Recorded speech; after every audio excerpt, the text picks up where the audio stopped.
How do there, guys, and welcome back to Edgar TV. We are live again for episode 5 of Let's Talk Darts. This is a show where we get together, we have a chat about darts with different personalities from the darting world.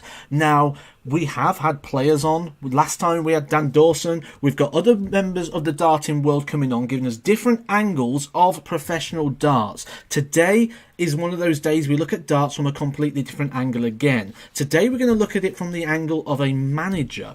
Today I'm joined by Matt Ward. Matt Ward is the manager, the leader of the MDA Promotions, who's got Daryl Gurney, Ricky Evans, and I'm sure you're going to tell us who else you've got as well, Matt. Welcome to Edgar TV. Hello, how are you? All good, all good. I like the fact as well that I'm having the opportunity to make your dream come true, putting you on Edgar TV. This has been my dream. People say, do you want a world champion or do you want to win the match play with a player? No, it's always been to appear on Edgar TV. That's not me lying, that's the truth. Matt's been in the chat over the last couple of weeks, and I saw him in there, and he was just dying to be on. And you know, we had to make dreams come true. That's what we do here on Edgar TV. So I would say we've got a lot to go through and a lot to talk about. But if you've watched one of these shows before, you know I don't really plan these things. We've got a game planned. We've got that, guys. If you've got any questions or anything that comes up that you would like to ask, chuck those in the chat box, and Jodie's over there with the pen and paper. She will write all your questions down, bring them over to me, and we'll ask Matt those questions, and he'll hopefully answer them with a big smile on his face as well. Stephen in the chat has just said Big Willie Borland, another one of your guys, I believe. Yeah, Big Willie, Karl Sedlacek, Jamie Hughes, James Wilson. They're the 6 on tour. Obviously, Darryl and Ricky you mentioned. We had 8 last year, but obviously Harry retiring and Benito dropping off the tour, as well as Vandermeer. But gaining Ricky Evans, who's a brilliant player. So yeah, stream. Yeah. I got you mentioned Karl there. I think the first place to start with this is straight in. Now, I've jumped on the Facebook before and I've seen Daryl's view on the shirt, and he don't like it. I've seen it divide opinion. Some people saying it even rivals the Edgar Mania shirt, which is ludicrous. As we all know, Edgar Mania was the best dart shirt in the history of darts. Was this a shirt designed by you, or was this Karl? Carroll, you mean? Yeah, that's what I said. It's basically, I knew Karl, met Karl 18 months ago, and his nickname was Evil Charlie. And Jamie Hughes brought up the fact that Max and Paddy's Road to Nowhere, he basically said he's evil a few times. So I made Karl wear this, and I think made's the appropriate word because he hasn't got an absolute Scooby-Doo what's going on. He just says, yeah, I'll wear it. And the amount of publicity he gets, for somebody that's ranked so, you know, he's a good player. Obviously, you might have played him, but he can play really well. But not many people, like the hardcore, is going to know him. But more people that recognise for the shirt. And Daryl can say what he wants. Daryl didn't like the name Super Chin, and I don't care what he says. People know him because of that nickname outside of the world of darts. So everybody, yeah, Super Chin. So it's all about getting yourself known and recognised. You can, and that's my opinion. Look at Wayne Mardle, never won much, but he won a lot off the TV, but he never won a lot on the TV, and he's more well known than a lot of the players today. So it's all about keeping your brand going and keeping your name out there. It's the same with anything in any sport, isn't it? We look at Hulk Hogan, one of the most recognisable faces in the history of pro wrestling, but not even that, just a household name. Even people that don't watch wrestling, I'll say Hulk Hogan, and people are going to know who that is, and the people in the chat are certainly going to know who that is. Was he a good professional wrestler? Was he the best? No, he wasn't. But, like you say, recognisability. That's the thing with wrestling, though. I remember I did a lot of work with wrestling. I picked up the guy with the scepter. I forget his name. It was like 2014. He did a show for us at Whitty. I can't remember. He was part of a tag team. It was Axel. No, not Axel. Somebody will mention it in a bit and say, "Oh, it was him." But he said he was probably one of the best wrestlers, but he's not made as much money as the others because it's not how good you are at wrestling. You could be the best wrestling if your face don't fit. It sort of don't matter. So I suppose that doesn't apply to darts. You still need to keep your brand out there as best you can. Yeah, that's it, isn't it? And like you say, I don't know if it's so much with wrestling that the face doesn't fit. I know people who haven't got over will always put it down to that, but then that's relying on the brand to give you the push, isn't it, rather than being able to carry yourself. Yeah. And there's a lot of people that were sort of able to carry themselves, but you know, if we look at some of the guys down the years, I know it's Let's Talk Darts, we've got straight into wrestling here, haven't we? But, you know, I look at some of the people like Gangrel, for example, and you look at the talent that he had, but he never had a belt. Never had a belt, which I find... British Bulldog. Yep. Yeah, there's loads of them. Yeah, there's loads. Like, it's not the same with darts. The best players will always get the most notoriety. Like, you either got two, you know, you can be so good that they can't ignore you. Really. Curtis Hawkins. Oh yeah, yeah, I know. He was in Ric Flair, and he said that he could be the best wrestler, and it won't matter because he could be the best there is, and he still won't get the best payday. It's all about brand and everything. Yeah, definitely. And do you think there's a little bit of element of that in the Premier League? In the Premier League of darts, do you think there's an element of we need that relatability to sort of, or do you think that helps you get into the Premier League? You need to have the whole package. You know, they were very reluctant to put James in this year, which even though he got to 2 finals and he was one of the best players on TV, because, you know, James is probably just amazing at darts, doesn't really have a sort of like an image that he works on. He's just really, really good at darts. And then you've got Barney, who would be more recognisable than anybody in the Premier League other than Michael, I think. Yep. So people saying, oh, we shouldn't put Barney in, we shouldn't put Barney. Why not? You've got to make the money. It's all about making money, and don't be resentful of people like Barney making the money, because if the Premier League does well, it's going to filter down to the Pro Tours, and you're paying for £10,000 a Pro Tour rather than 6.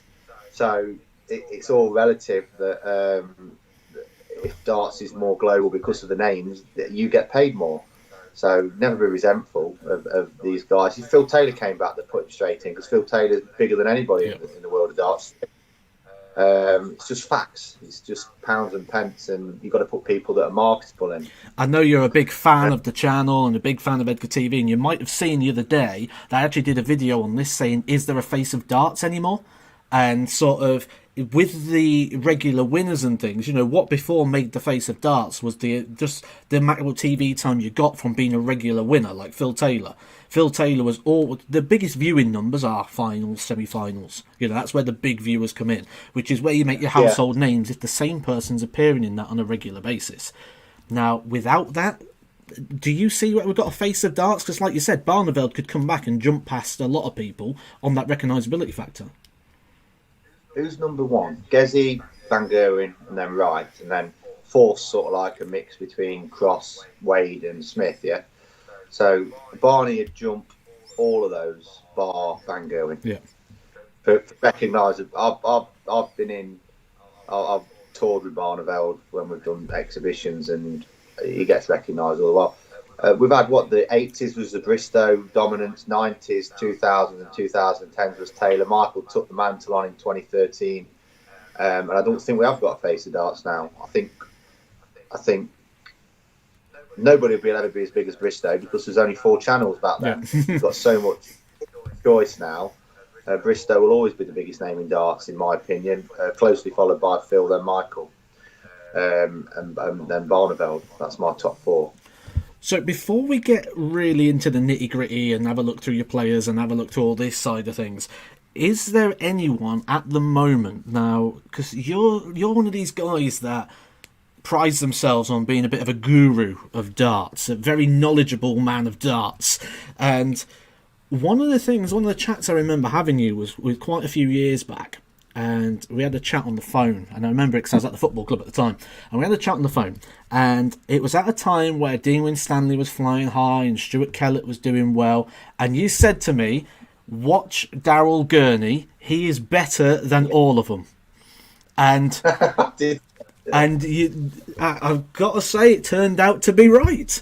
Is there anyone at the moment that you look at and go, this is either someone you've got or someone you haven't got, and you go, this one is going to get sort of that level of achievement? Yeah, the best young player I've seen is Nathan Rafferty Yeah. by a country mile.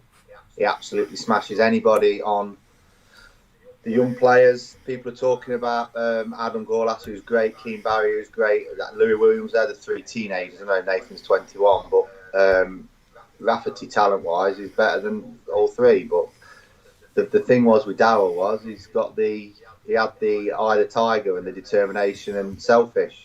And Nathan's 21, so he'll decide in the next few years if it's the way he wants to go. He might decide he doesn't want to be a professional dart player. I can understand that, but I'll keep backing him for as long as he wants me to. I'll get fed up with him. We have massive arguments, but I'll always back him because I believe in him and I always will. But he's had a lot of personal stuff this past few weeks as well. We've been well documented. But I've got lots of good players who have got determination. I think if I could mix a few of the guys together, say Shane McGurk, who's dead determined, and Nathan Rafferty's talent, maybe that'd be the perfect player from Ireland. Bit of this, bit of that. Yeah, Dowell always had that.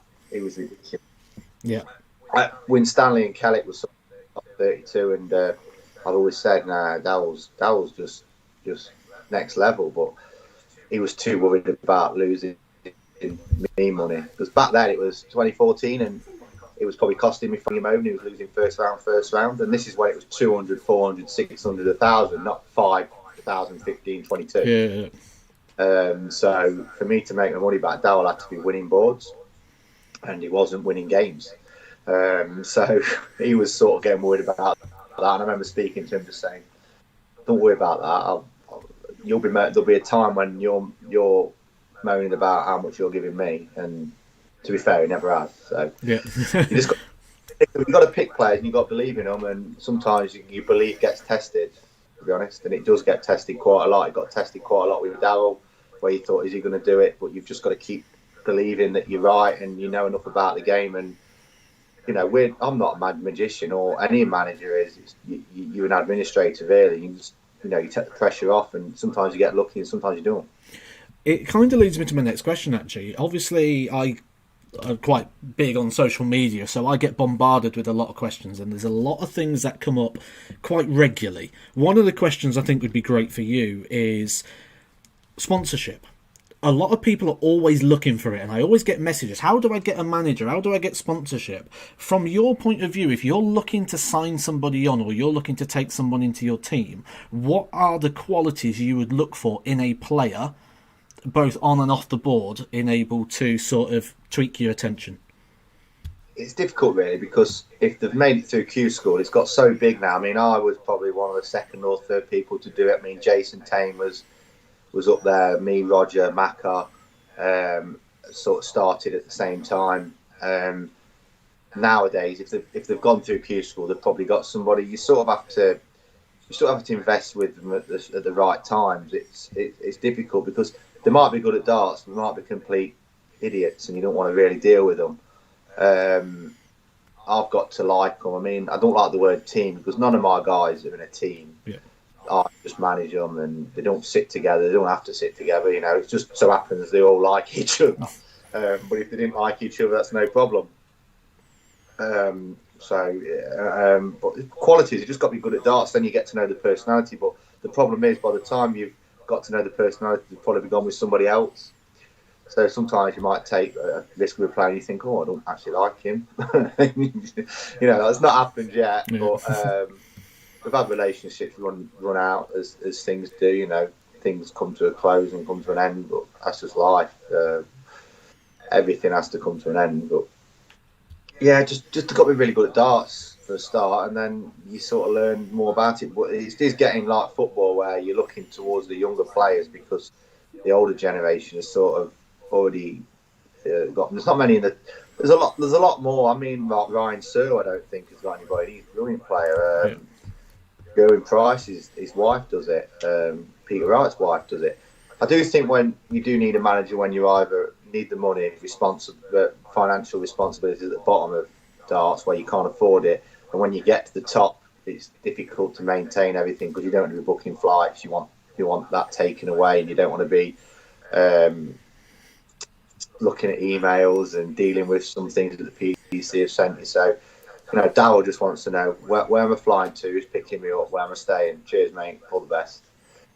And I think if you're looking for a manager and you're just starting out, you're probably not good enough because people would have noticed you. Yeah. That's the brutal fact. That's good, actually. That's quite a good little way of putting it, because there is a lot of opportunity now where darts wasn't before, with things like the PT Youth Tours, the Q School, the Challenge Tour. There's a lot of opportunity there to put yourself in that spotlight and to sort of draw some attention, isn't there? So, yeah, if you've kind of not got that, I get that sort of thing. You mentioned a few things there. One of the things I was going to ask you was, as a manager, what is sort of the things you feel are the best things that you bring to the table? You mentioned a couple of them already there, in terms of, as a manager, you can sort of take the day-to-day admin and the sort of pressure of, like you said, Daryl, you're flying from here to here and you're ending up here.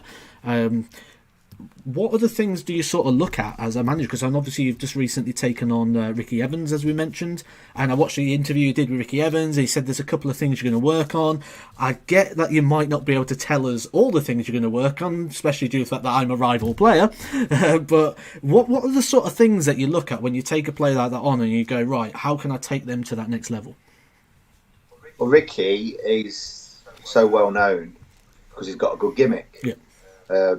Gimmick is also the thing that makes him not be able to get to the top.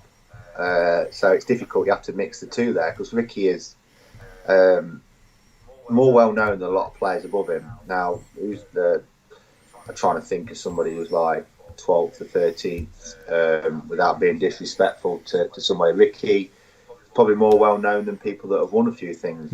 It's just he's the quickest. He gets a lot of hype, a lot of attention. With Ricky, it was a case of some people like the bum being wiped and some don't. Ricky does. He won't mind me saying it. He just wants to play darts. There's a lot of things outside of darts that he doesn't understand, and I do, and that's what I'd help him with. As you know, it's hard sometimes. When you first get pro, you've got to sort out your accounts. You're a sole trader. You're a subcontractor.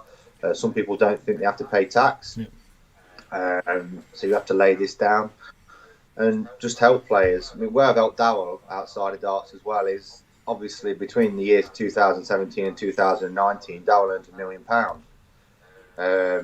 Now, that's easily frittered away and lost. I've helped Daryl with investing that for his future, where he will be financially secure now for the rest of his life and be able to live the lifestyle that he's got now, regardless if he wouldn't win another penny. That's what I'd like to do with all the guys that I've got, but unfortunately not all of them are winning £500,000 a year. Yeah. Many of them do. I think the time will come. Like I've said, I've championed Jamie Hughes. I think he's great. If he ever did that, I'd do the same with him, and I'd do the same with all the guys that I've got. But I can't do anything until they show it on the dartboard. I can't do anything. So I can't sort of like create a buzz about somebody that's always losing. Yeah.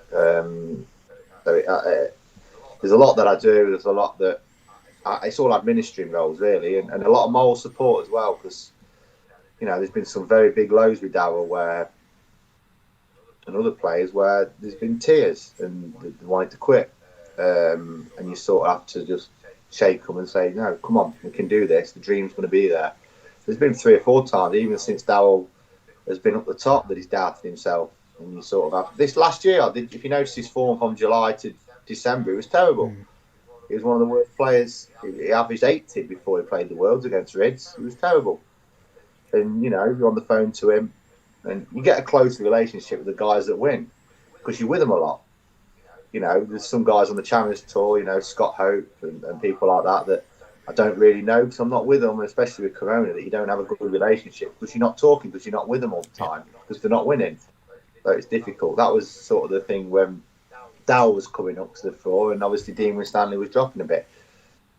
Your focus changes because Dow was winning and Dean wasn't at the time. It's difficult because people will say, "Oh, he's your favourite now. He's whatever." But it's just like football. If the striker's scoring goals, he'll get a lot of the attention. Where if they're not, nobody will care.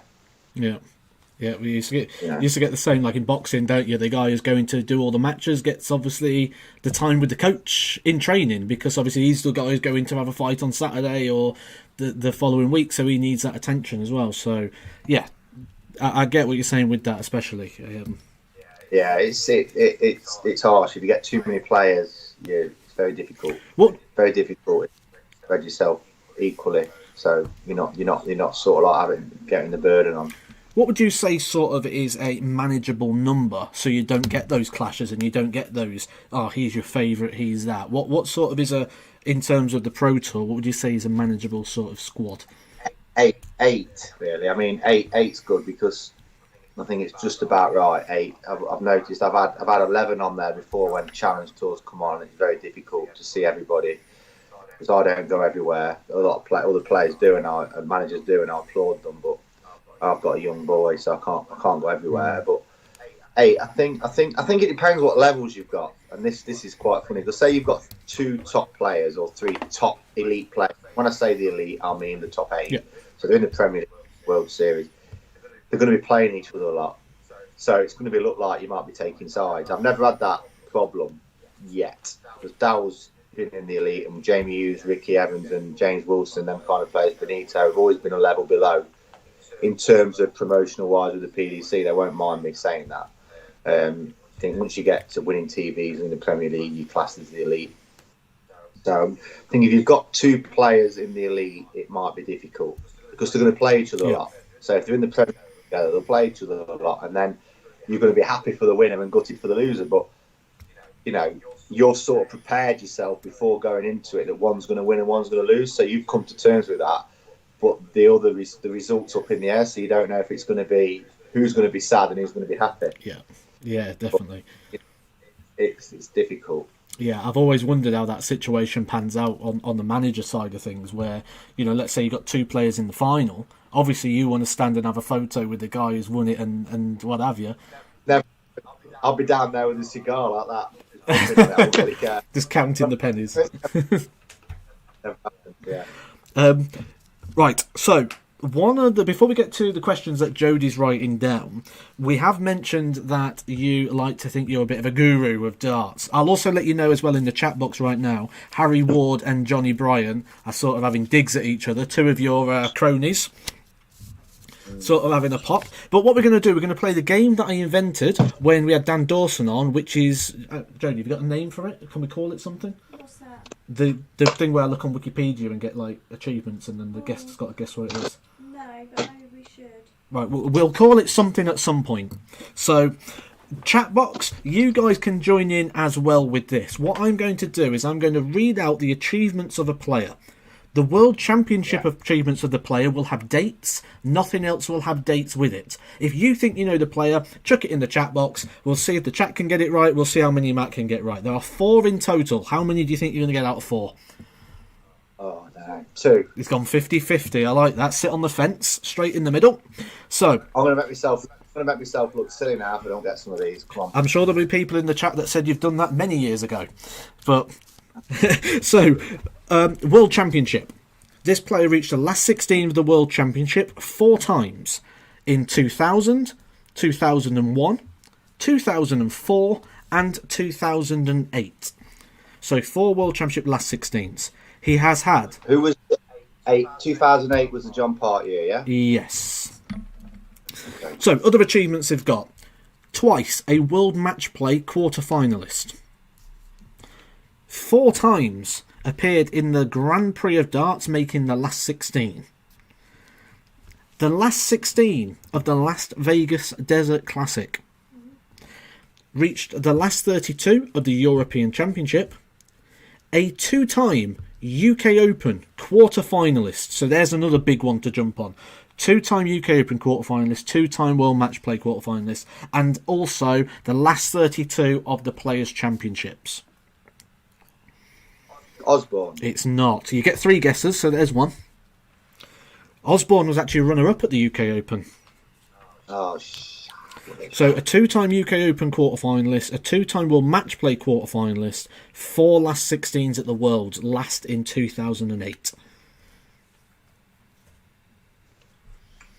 So John Park beat Painter in the semis, Wade in the quarters. Painter beat Barney in the last 16. Who was the other finalist? Kirk Shepherd beat Terry Jenkins got to the semi-final, so it went in. Oh my God! While we're playing this, has he ever won a year? Oh. Has he ever won a year? It's only majors. They're the only stats I'm allowed to give you. While we're having a think, guys, and we're having a play, do hit the like button. That's the thumbs up button underneath the stream. Let's get some likes going on the stream, guys, while we're having a play along. I'm just checking the chat, see if anyone's got it yet. And so far, nobody has got it yet. You're not alone, as Michael Jackson once said. 2004, that was... Is it... Wait, it's not... No, we got the semis. Right, I'm going to ask for one clue. Is he on the tour? Well, he was. Which is... He's not now. He's not now. Not on the tour. There's a clue. We didn't give Dan Dawson clues, so Dan Dawson, if you're watching, which I'm sure you're not, you've been stitched up. Last 16. Quarterfinals of the Grand Prix as well. Last 16 of the Grand Prix 4 times. 2-time World Match Play quarterfinalist, 2 times UK Open quarterfinalist. Jesus, this is hard. This. No one's got it. No, you won't do. No, it's difficult. 2008. I'm thinking that 2008 was the Park tournament. So I'm trying to think of the routes. I know Shepherds, and I know Parks, and I know Wade is. Andy Smith. No, that's wrong. No, yep, it's wrong. Correct. But I'm going to take the answer anyway. You've got one more go, and still no one in the chat box has got it, or we got some likes going, but we've not got the correct answer. Maybe I've gone too hard for question 1. This is hard. If nobody's got it, no one's got it. No. Jamie just texted me, "Bye, man." Now I've just said that. Cheers, that day.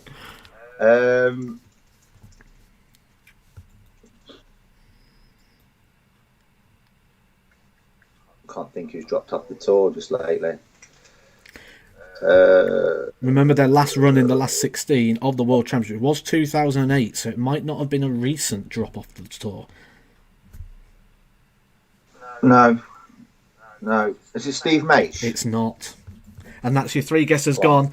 Everybody, you're going to kick yourself. Actually, you might not, but we'll soon find out. It's Alex Roy. Oh, Alex Roy, Yeah. the Ace of Hearts. Alex Roy. Yeah, he beat Ronnie Baxter the first time I ever went to the match play in the first round. And that might have been on the route to a quarter-final, which he did twice. He did quarter-final because he lost to Peter Manley. Yeah. He got absolutely hammered. There's the answer to that. Right, okay. We'll go a bit more recent now. We'll go a bit more modern. Next question. Let's get this right, go on. So, this player has made the World Championship last 32 4 times. That is 15, 17, 19 and 2020. So last 32, 15, 17, 19 and 2020. Other major achievements. Yeah. He's played in the World Match Play, reaching the last 16 as a best. Twice played in the Grand Prix, losing in the first round. He has been in the group phases twice of the Grand Slam of Darts.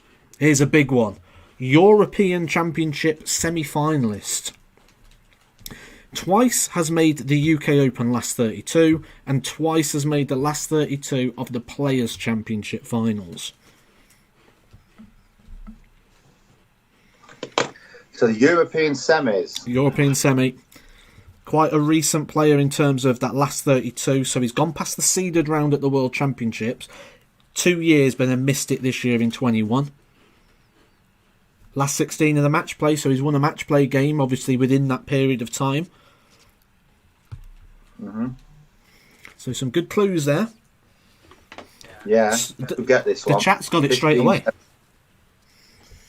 15, 17, 19, 2020. Euro semi I should get that. If you told me the year, I'd know straight away. That's the problem. Yeah. Someone in the chat has got it. Yeah, Euro semis. That's the one. Euro semis. Euro semis.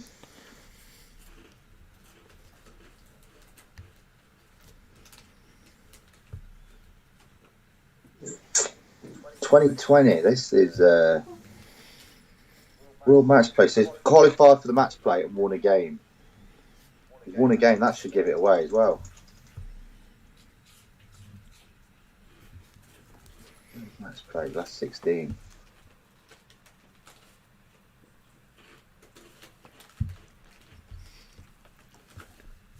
"2019. 2019 was the Michael Smith year, yeah? Michael Smith Van Gogh in final, yeah. 2020 was Peter Wright. Daryl lost to Glenn Durant.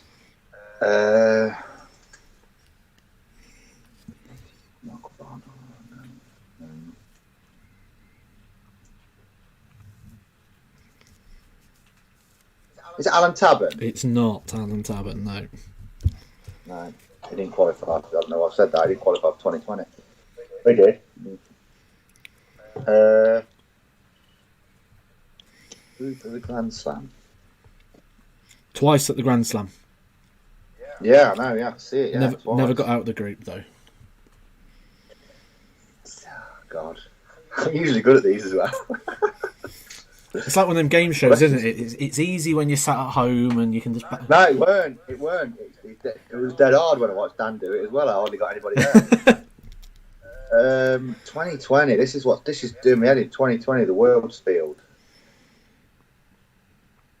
There's a few people in the chat getting it right now.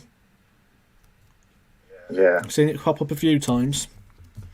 They would do, wouldn't they? They get unlimited guesses. Give me the year of the Euro 7. I can't because I didn't write it down. Do you think I planned that far ahead? I think I'd get it as well if you got that. Because I'd know what year it was, and I'd backtrack that way.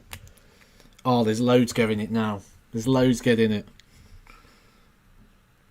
This is where he's on the sly, just trying to get into the chat box now on his phone or something, so you can see all the guesses coming in. Nah, I won't do that. I just without the year, I'm buggered. Oh. Well, I'll give you 4 years: 15, 17, 19, and 20 World Championships. I know it's one game. It's like you win. It's like such a it's just changed. The format's changed so much. My mind can't process what. Well, that's 4 years getting past the seeded round. Yeah, no, getting to the seeded round. No, because they changed it, didn't they? It was 96, 64. Around that time, around 15, it was 64, I think. Go on, I'll give up on this one. Max Hopp. Max Hopp. You know, if you just said 2018 semi, because he lost to Wade and he missed 3 clear darts. There you go. You know that bit, but you didn't know that those achievements were those. You know why? Because he beat James Wilson that year, because he beat Willie O'Connor in the first round. That's when they had that to do. He beat him 6-1. He beat Wilson 10-7. Beat Darren Webster, lost to James Wade, and James Wade beat Whitlock in the final after Cullen had missed two darts to beat Whitlock. Well, not to worry. You said you'd like to get 2 right, and you're still on course for 2. If you can get the next 2 right. So, if you told me that year, I'd have got it straight away. The next one. There's not as much data to go on with this one, but it's a recent player. So, World Championship, last 64. Yeah. 1, 2, 3, 4, 5 times in the years 15, 17, 19, 20, and 21. So this year, the last 3 years in a row, winning that game but losing to the seeded round. They have played at the World Grand Prix. I lost, sorry, mate. I heard. Oh, hang on. What was? I heard last 5. That's it. World Championship last time 5 times. So 15, 17, 19, 20, and 21. So got past the non-seeded round, but then lost in the seeded round in the last 3 years. Have appeared in the World Grand Prix, losing in the last 16. So that means they've obviously won a game at the World Grand Prix. So another good one there. A Players' Championship last 16 place, so a good run at the Players' Championships, and 2 UK Open last 32 places are the best achievement at the UK. and that's what we got to go on. My God, that's the hardest thing I've ever seen in my life. It's that World Championship. What players recently are getting to the World Championship, but then getting to that seeded round? And winning 15 grand. 15 grand, yeah. 19, 3 20. years on the row. And on the tour still now. Yep. They're going to be bottom end, isn't they? Jermaine Wattimena? No, he got the semis of the World Grand Prix. That's one gone. One gone, yeah. Uh, The chat box are getting this straight away. oh, they would do, wouldn't they? They're showing you up. To be fair, they get the addition of Googling this. Yeah. I don't. Qualifying for the World. So they won a game. 5 times. Never played in the Euros. Not in the Euros, no. Not in the match play, but they did get in the Grand Prix. So they got in the And they won a game. Was it Ron Meulenkamp? It's Ron Meulenkamp, yeah. There you go. You're on. There you go. 1 out of 3. You said... He got to the World Grand Prix last 16. He beat Joe Cullen and he lost to Daryl. There you go. You got it. Ron Meulenkamp, chat box, that was amazing. Straight away, straight in. Meulenkamp. Really good. So you wanted 2. And You've he got... beat Gary Anderson in the Players' Championship as well. That was his last 16 run. Yes. Yep. You're on. You could hit that target. Yes, I can do this. Come on.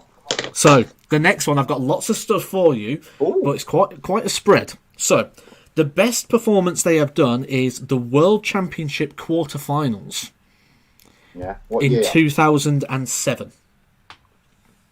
That was the Barney year, weren't it? 07 was the last year at Circus Tavern, I believe. So, the other achievements they've got, they have a World Match Play quarterfinal, 2 World Grand Prix last 16s. They have a group stage at the Grand Slam of Darts. This is going to be a bit of a teaser for you. The Las Vegas Desert Classic quarter-final. So we're talking them sort of days. A quarter-final at the European Championships. Big clue, a UK Open semi-finalist. Right, And it's before. It's not. And the last 16 of a Players' Championship. You know what? Why did I say Van der Voort got to the final? He did, yep. He got So to the UK final. He Open beat- semi. Hmm. 1, 2, 3. 3 major quarterfinals and a semi-final. So best appearance in the World Championship was a quarters in 07. 07. So Taylor beat Hamilton 6-0. Jenkins beat Barney beat Jenkins 6-0. That was the 2 semi-finals. Split that up into the quarters. Jenkins beat Osborne in the last 16. And who did he beat? Adrian Lewis lost to Manley in 2006, 07. Las Vegas quarterfinal of the European Championships as well.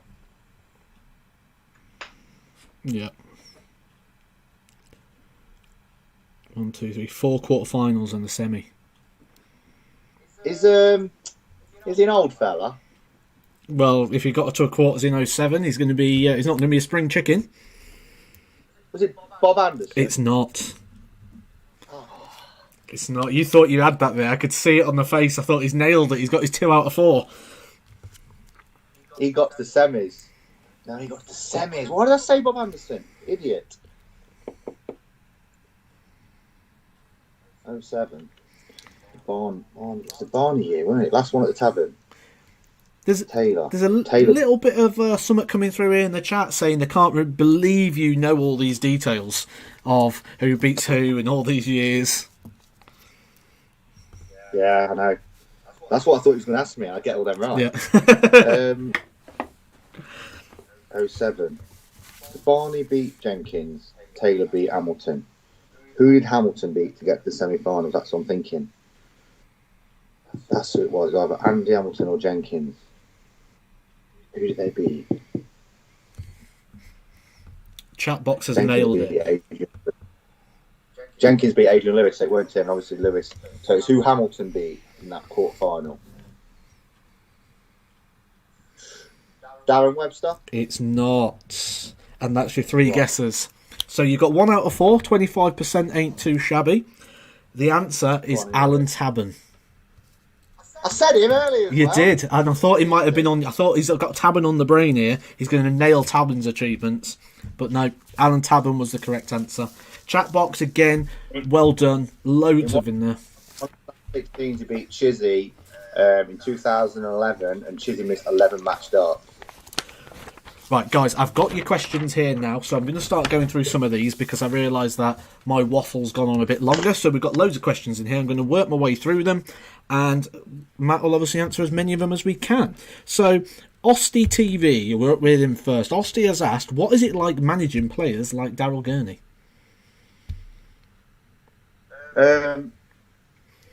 It's good.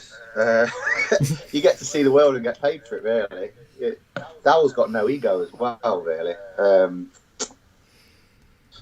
Yeah, you know, I don't know, really. It's a pleasure. Daryl, we get on really well. He's the godfather to my son as well, so, you know, it's great. As you can see, we've got a lot of things on the wall from the achievements that he's done. And all I ever wanted to do when I managed Daryl was for him to win a Pro Tour. And I said, if you can win a Pro Tour, that'll prove to me that I knew he was that good and he could be good on the day. You know, to win the Grand Prix and the Players is good. But, you know, it's hard. You don't really want to keep living in the past. You need to look forward to the future with players like that. I mean, you never catch me living in the past at all. Straight in.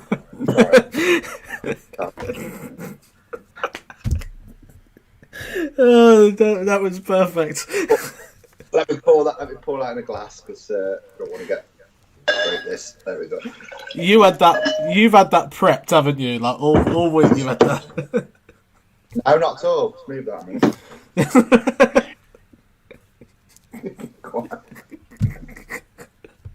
Oh, that's done me, that has.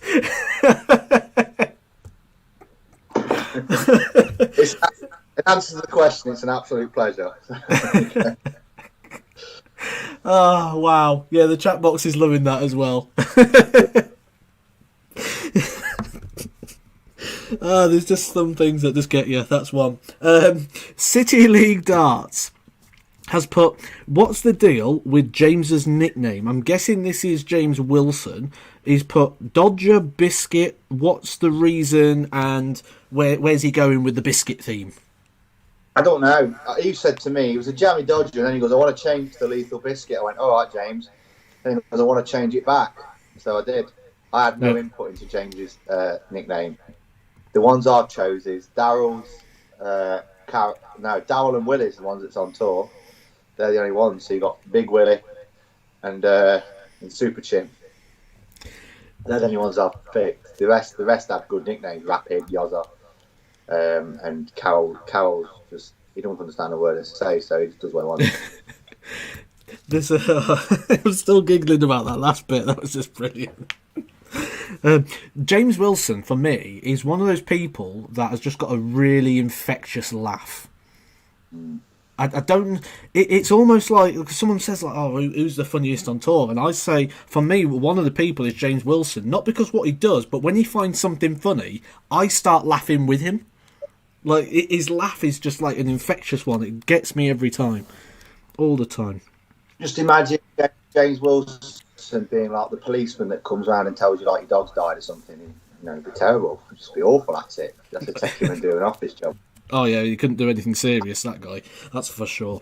Harry Ward has asked, what is Matt's funniest moment of himself? Of course it's going to be a question about himself, isn't it? You know, for starters. Of Harry? Of Harry, yeah. Oh, God, he's put me on the spot now. There's going to be loads as well. the heifer story when I put his taxi as heifer. Yeah. And the taxi driver texted him, says heifer, the time is now. I think he said that on his stream. He did, yeah. Because when he started it out the UK Open, he said, "Come on, heifer," and I took offence, and so did his mum. And he goes, "Oh, that's a term of endearment." I thought, maybe not. It's not very nice. Yeah. But yeah, we've had loads of good.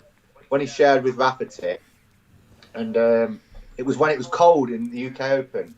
Yeah. And they have like caravans. It's not like a caravan like rubbish. They're like luxury caravans where 4 of them can stay, save some money, you know. And it was cold, so the pipes were frozen. And the landlord came in. He said, "Sorry about this. There's nothing we can do. If you need to go toilets for number 2s, here's a big bucket of water, so you can flush the toilet," because the water wasn't getting through. Brilliant. So Rafferty comes in and says, "Hey, and then he has a toilet, and he says, I need a jug." So he comes in, fills his water up, puts it in the toilet, and he comes in, he goes, I can't flush it. And Harry looked at him and he said, "Well, you put it in the pan and not the cistern." That was quite funny. And then, yeah, Rafferty was good value.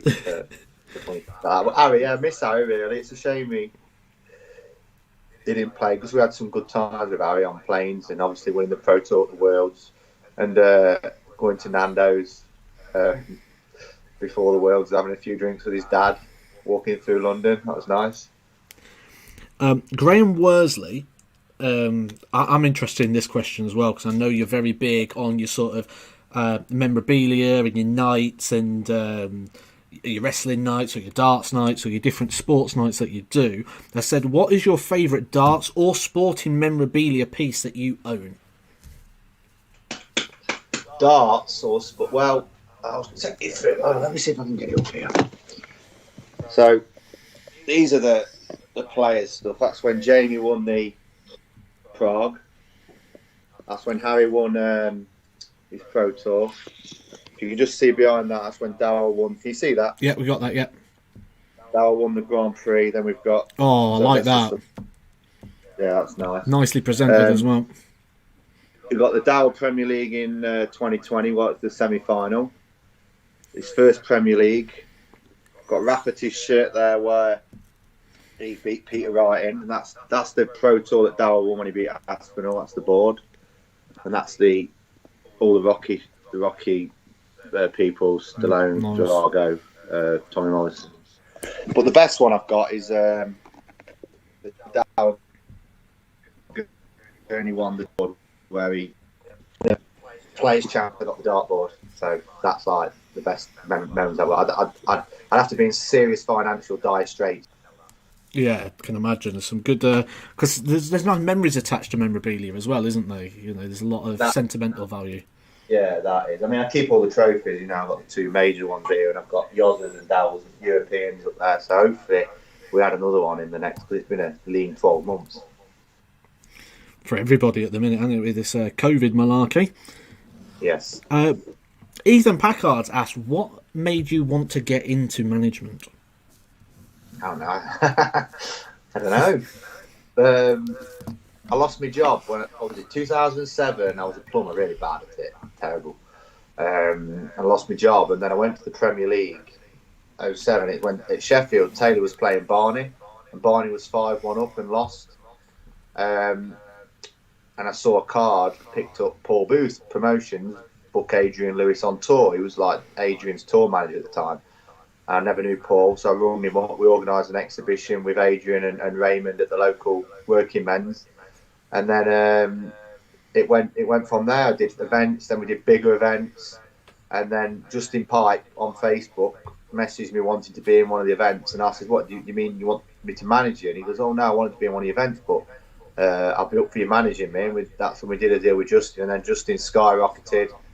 So we thought, we'll do it again, and we got added Dean Winstanley and Stuart Kellett, and then Daryl, and then obviously Daryl's took it to a new level. But with the players we've got now, that was 2011 when we first started managing Justin. It's about 10 years to the day that we started managing him. So yeah, it's luck. I wouldn't advise it for any stress levels. It makes you very tense, bitter, and nasty sometimes. If it don't go your way. Yeah, and you do quite a lot of events as well, don't you? And some actually in Skegness as well. You know, that's a place I'd like to do an exhibition sometime in Skegness. You know, especially at the big theatre there as well. You know, that wouldn't be a bad one there if we were going to drop hints in at certain points. You know, always got to be pushing. Yeah, never miss a moment.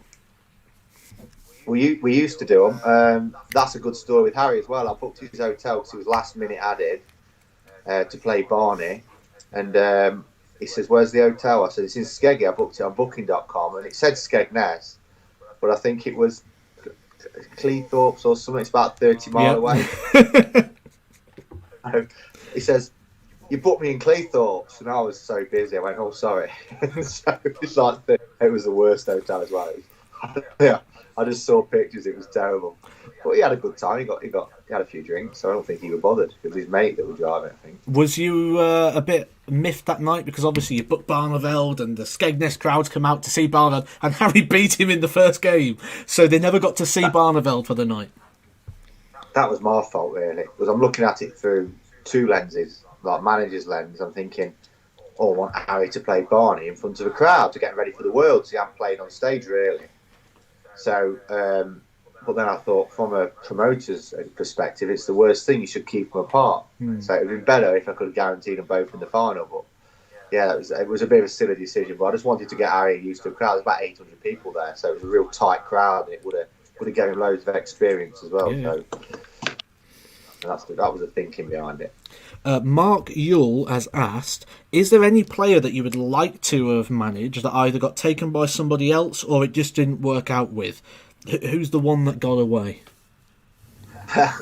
Well, before Michael was any good in the PDC, I was having tweets with Michael, not saying, "Oh, what do you think?" And then nothing happened, and then a few emails exchanged with Peter Wright in 2010.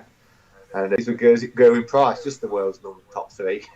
Nothing missed. You know? It's all right. You got Ricky Evans now, so the one, Ricky Evans, yeah. But in that world, where I get them three signed with me, Stuart Kellett's world number one, closely followed by Win Stanley. So in that parallel universe, I've still missed out. So the one I paid heavy for was Daryl. Really, Daryl and Jamie Hughes. James Wilson as well. I was messaging both for 2 years. James Wilson, Jamie Hughes, I messaged from 2016 Grand Slam up until he came. 2 years constant, like how you keeping and things. And Jamie's proved when he's playing well, he can be he can be like flawless. I think he's got the world record average on PDC live games that are documented. So. Johnny Bryan's put that Ricky Soudale almost ruined one of your nights as well. When you booked Taylor MVG. Oh, but Taylor and Van Gogh. Van Gogh smashed John Bott. It's 4-0. I'm thinking, lovely. Then Ricky goes into a 2-0 lead against Taylor. I think he went 12-13. I'm like sitting, I build this Taylor, so I'm sitting there outside, lobbing things at Rick and booing him to get off the stage. So, Taylor come back and won it 4-2, which was good because I don't know, if Taylor had lost that, I'd have been devastated. But we got the game, and I think Dow beat them both anyway, so it don't matter.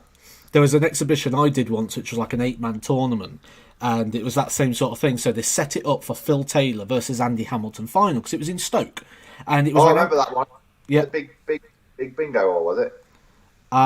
It was in a leisure centre, I think, quite a big sort of a leisure centre thing, and it was when Andy Hamilton was on the Premier League, and he was in the sort of big bit at the time, and they all set it up, and I came through the bottom half. I beat Andy Hamilton first, then beat Ted Hankey. In the top half, Dave Chisnell took out Phil Taylor. This was before Dave Chisnell was obviously good and that, but he wasn't a high-profile player like he is now. So the final was me versus Chisnell, so there's a bit gutted, because they didn't get either of the players they wanted in the final.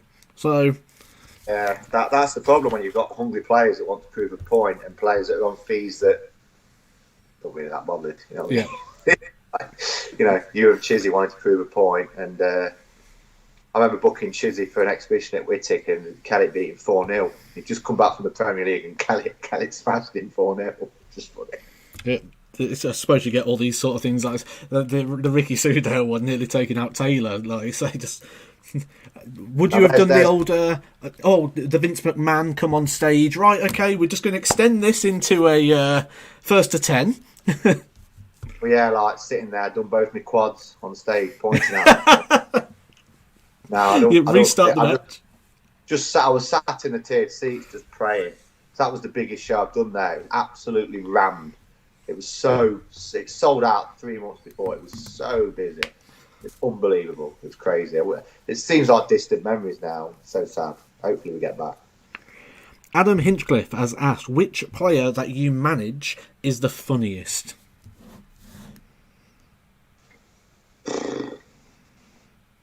There's I don't know. Ricky's quite humorous. Jamie, the player that I get on well with most, like stupidness, is probably Joe Cullen. Right. Sending nonsense to each other, quotes from sitcoms, mainly Max and Paddy. My guys, Jamie and Ricky probably. Carl, I can't understand the word he's saying. So, Carl, he's funny. He's funny in the way that he's so positive about. I remember sat there at dinner with him. He says he doesn't understand anything, and Willie Borland was trying to explain to me that Rangers have got a better team than Leicester. Right. And Carol, who doesn't understand, you just hear him giggling when Willie's trying to do it. It's like cutting your steak with and just putting it in his mouth. That was quite funny. It's just subtle humour. But Joe Cullen's the one I get on mostly with the silliness. Chris Bellard has asked one here, and you don't have to name names, but he's mentioned, is there any players at the moment you're looking to sign? Is there anyone that's sort of like on your radar at the moment? Not really, no, not at the minute. It's not a time, unless there's sure things. There's not really. It's not really a good idea at the minute. It's like Q School was very expensive, and I didn't get one card, so I'm going to invest the time. The guys that we've got, really. Obviously, you never say never. There was somebody that we were looking at that went with somebody else at Q School, but that's fine. You know, Ricky had other options before he came to us. It's business. It's not personal, so we just get on with it. Is it you asking this next question? What question Me. is that? You're Jodie, yeah? No, there's not someone in the chat called Jodie. Oh, it depends. She's asked, do you want to sign her? No. He said no. She's been playing darts now for about 8 months. I don't know. She won more than you because it's not hard. And she had a 52 average earlier as well, so that's sort of so she's flying. What's the furthest you've got, Matt? Is it a semi-final on the Pro Tour? On Pro Tour, I've got a stat that I don't like that I want to beat, and that is I'm the most, and the player now has achieved the most quarterfinals without getting a semi, and I don't like it. So quarters isn't bad, you know, but I don't know. I don't know. I just remember on Twitter, someone tagged me in, and there was like, I think it was Dan Dawson actually, who tagged me. I remember you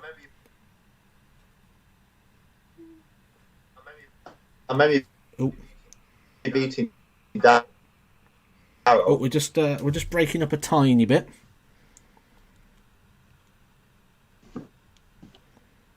Oh, we'll get him back in a second, I'm sure. Just breaking up a little bit on the connection. Oh, there we go. We lost connection quickly there, guys. I'm sure we'll get that back in a second. It's just literally trying to get back through. So, oh, here he is. We're back. Still there? Yeah, we're back. We're still running. We're back. Oh, there you go. Cool. Yeah, so we're talking about quarterfinals. Can you hear me? No, I don't think he can hear me. I think he's lost me. Right, what I'll do is Hello? I'll hang it up, and then we'll call back. That'll be the easiest thing to do.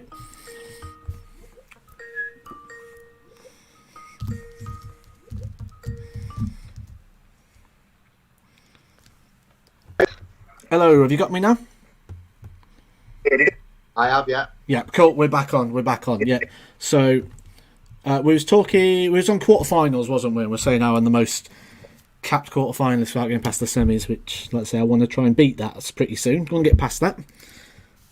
Yeah. Once you get by the quarters, you've anybody look at Harry. Harry just took his chance. I think Harry's only got to the quarters 3 times, so he's got to take a chance. Yeah, exactly. And it's just that timing, isn't it? Getting the timing right, taking that moment, and yeah, there's not many more rounds after the quarters, is there? So you're getting closer and closer. Exactly. Form was out. I'm due it. Days. I'm due it. A couple of people have asked this question. It seems to be a question that's coming up very regular, and it seems to be a sort of Edgar TV question to all the guests. So let's go with it. Celebrity crush. Oh, Anne Hathaway. Let me just Google that quickly. Do you not know who Anne Hathaway is? Oh yeah, No. you Google it. Good luck. Anne Hathaway. Not the King's one. Kelly Brook. Oh, I can see you're liking the wide mouth sort of feature here, because Kelly Brook's got that wide mouth and... It's the wide mouth. Yeah. The wide. I've always said Kelly Brook's got a lovely wide mouth. Oh dear. There you go, guys. Anne Hathaway. Who was it that Danny Baggish said that I didn't know? Megan Fox. Yeah, I'm just not... For me, I'd definitely turn her down if she knocked on the door now. Not today, Megan. I'm doing a podcast with Matthew Edgar. Can you come back in an hour? Yeah. Oh, hello. There we are. Oh, how do I turn the camera around, Matthew? There you go. We're on Get Skype there. So, Max Gardner has asked, what would your expectations be for Daryl in this upcoming week's Super Series? $6,000. $6,000, yeah, seems fair. Nice target. He should be winning his board every day, and that's $4,000. So yeah, $6,000. You can say it's a decent weekend really. To win one, he needs to win one really. He's not won one for nearly 18 months, and he's too good a player. He's only won 5 PDC titles. He's been in lots and lots of finals. If he gets to a major final, he wins. But he's loads of finals and just not go over the line on Pro Tours. But you can win as many Pro Tours as you want. It's when you win one of these things, you see. Oh, there it is That's again. what counts. There it is again. Yeah. They're the ones that count. And European tours are great. Pro Tours are great. Unless you win a TV, people don't care. That's not being horrible to guys that are absolutely phenomenal on the floor, because Ian White's one of the best players I've ever seen. But unless you win a TV event, look at Chizzy. Chizzy's by far a better player than Daryl, talent-wise, and so is Michael Smith. Michael Smith's talent-wise better than anybody. But Daryl's won twice as many majors, both of them. Yeah. And that probably won't last. I'm guessing one of they'll win loads. Once Michael Smith wins one, once Dave wins one. But Daryl was a bit lucky that he didn't draw an all-time great in the final. Chizzy's only ever played Van Gogh or Taylor in finals. Daryl had Whitlock, which Whitlock's an amazing player, but Daryl's got a good record against Whitlock. So it's not sort of like you get the first one done and then it takes the pressure off for the second one, because nobody can label that you've never won anything. Aspinall's the same. Aspinall won the first one against Rob Cross, who's not an all-time great, Phil or Barney or Taylor or Van Gogh. Yeah, this is takes the pressure off. Fair shout. Jojo29 has asked, how good are you at darts? I was pretty good. I played PDC a few times. I've played at Yarmouth, played in the IDL qualifiers, played in the World Championship qualifiers, lost to Gary Welding the year that he beat Colin Lloyd. I beat a couple of players from your way. Martin Angel, beat him when I played PDC. Yep, player. So yeah, I was decent.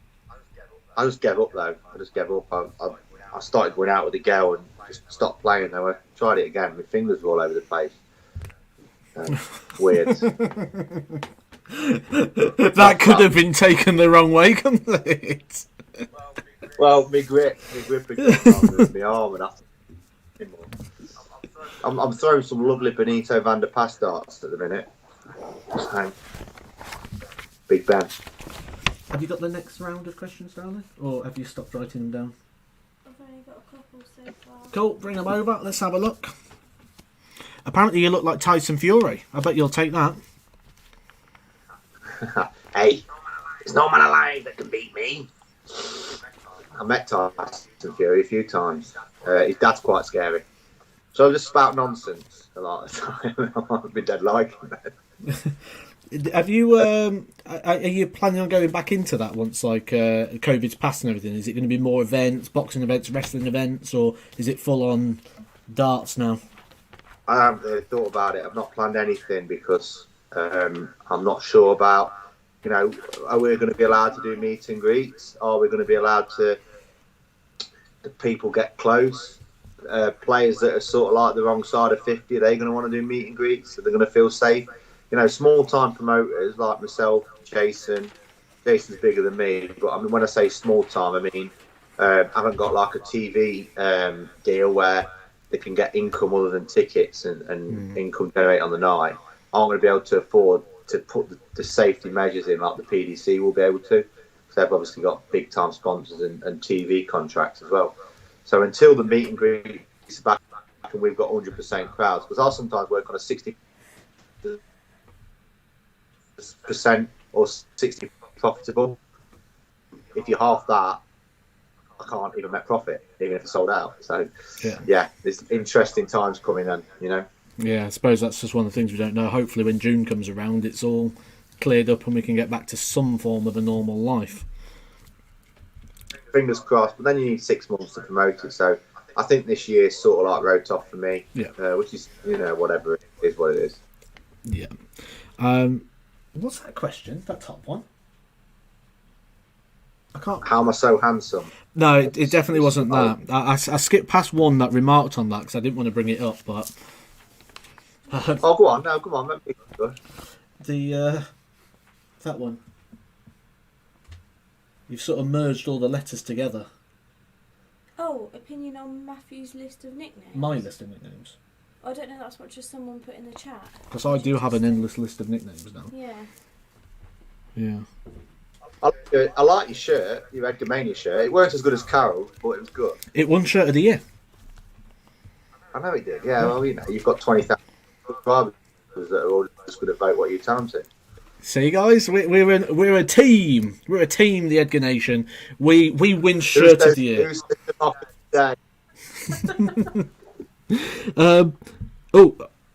It is an interesting one, and you can maybe tell the story, but leave names out if you want to, just so you can get a bit more juicier.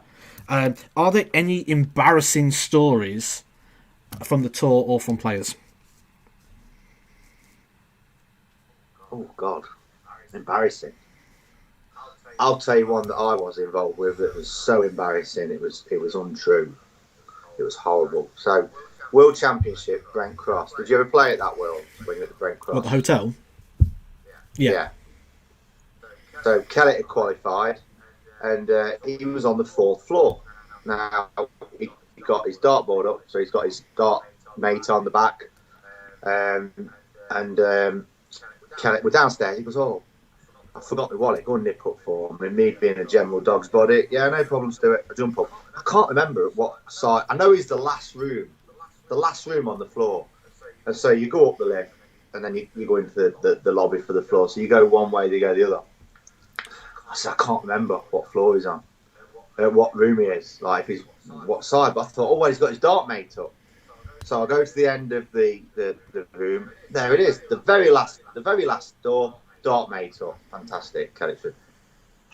Key won't work. Red. So I'm going all the way back down. The cleaner comes in and says, "Excuse me, can you let me in, please?" She goes, "Yeah, no problem." So click, door opens. I open it. I'm thinking, this ain't right. And then there's Rob Thornton, absolutely stark naked. Look, going, that runs out like, oh no. So I've gone to the wrong. Obviously, it's the other end. So both end rooms had a dart mate on. So I was like, oh my god. And then obviously he saw me the next day. I got on well with Robert, and I was like, I'm so sorry, mate. I weren't being a pervert.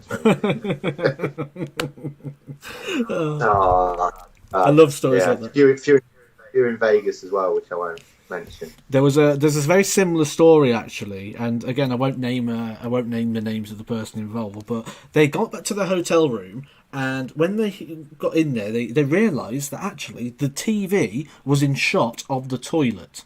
So they thought they're going to live the dream. They're going to sit on the toilet, they're going to have the door open, and they're going to watch the TV whilst sitting on the toilet. Cleaners come in, haven't they? While they sat there on the toilet watching the telly, cleaners come in. There they are, trousers down, dropping a number 2. So, oh god, if it smelled like anything that Daryl produces, they want to come in. I'm out. So the produce that he likes to use at Premier Inns. Premier Inn. Can't remember the last time I stayed at Premier Inn. Memories. You're missing it. I'm missing the purple. Yeah, anyway.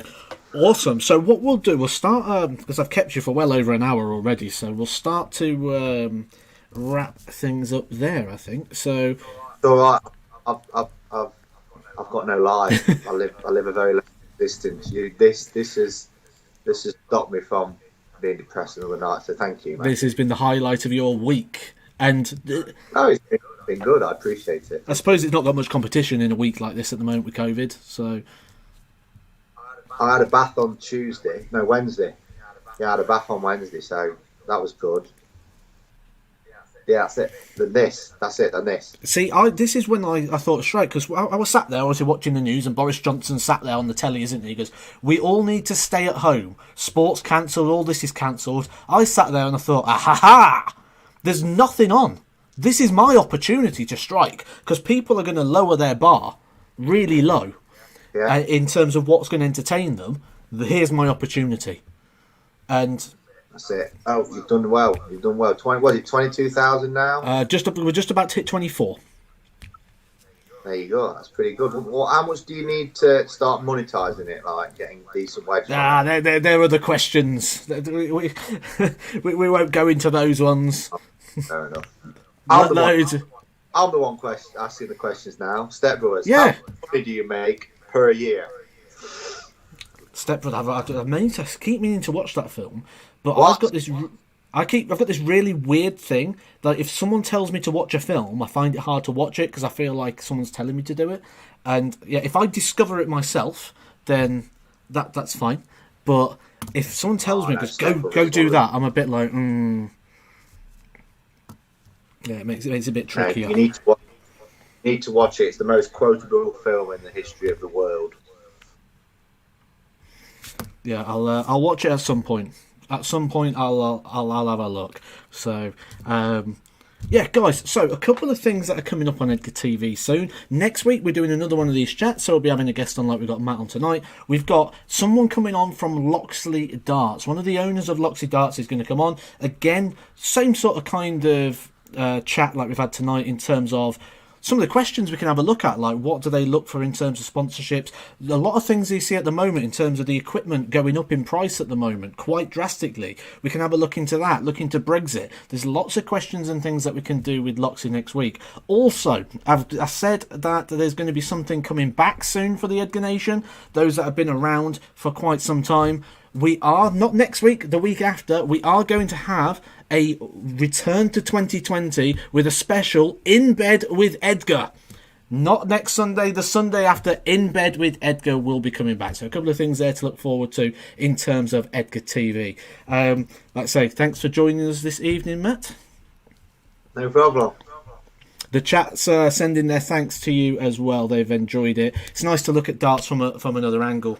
And that's certainly what we did tonight. So, catch you soon, guys. Message will be just don't live in the past. Always look to the future. Never live in the past. Don't forget to look out for me in the He's loving that, isn't he? He's loving that one.